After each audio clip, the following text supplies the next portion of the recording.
એક એવી વ્યક્તિ કે જેને ઇન્સ્ટાગ્રામની ઢગલાબંધ રીલ શેર કરી હોય,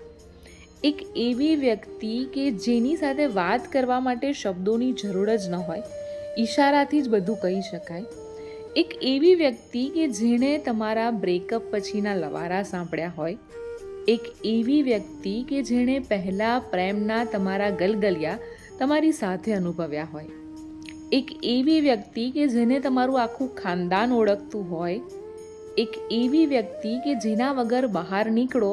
તો તમને અને લોકોને બંનેને અધૂરું લાગે, એક એવી વ્યક્તિ કે જે હર હાલમાં તમારી સાથે હોય, એક એવી વ્યક્તિ કે જેના થકી તમે મર્યા પછી પણ એનામાં જીવતા રહી શકો. છે ને, તમારા બધાના જીવનમાં આવી એક વ્યક્તિ છે ને.